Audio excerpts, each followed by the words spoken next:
ট্যাংরা মধ্যমগ্রাম বেহালার পর এবার কসবা। বাড়ি থেকে উদ্ধার হলো একই পরিবারের 3 জনের ঝুলন্ত দেহ। স্বামী স্ত্রী ও 2.5 বছরের সন্তানের দেহ উদ্ধারের পাশাপাশি ঘর থেকে সুইসাইড নোটও উদ্ধার হয়েছে বলে জানা গিয়েছে। গৃহকর্তা পেশায় অটো চালক।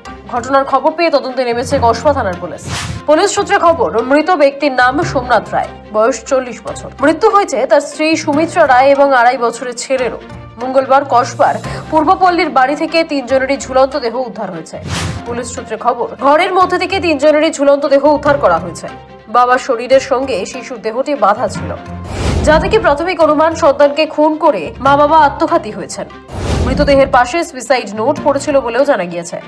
তা থেকে পুলিশের অনুমান, সম্পত্তিগত বিবাদ থেকে মানসিক চাপ তৈরি করা হয়েছিল ওই দম্পতির উপরে। এই বিষয়ে ওই সুইসাইড নোটে 2 জনের নামও উল্লেখ করেছে ওই দম্পতি। মৃত্যুর কারণ সম্পর্কে আরো নিশ্চিত হতে সুইসাইড নোটের সূত্র ধরে তদন্ত শুরু করেছে পুলিশ।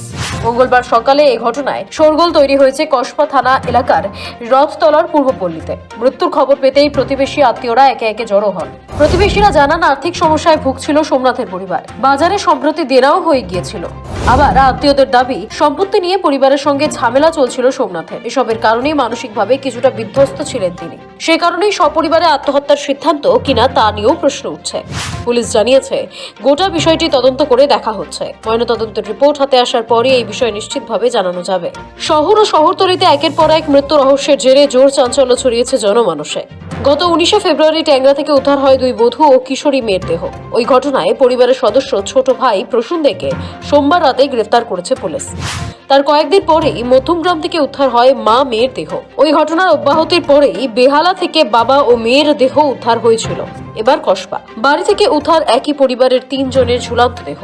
সৌভিক সানালের রিপোর্ট, সময়, কলকাতা।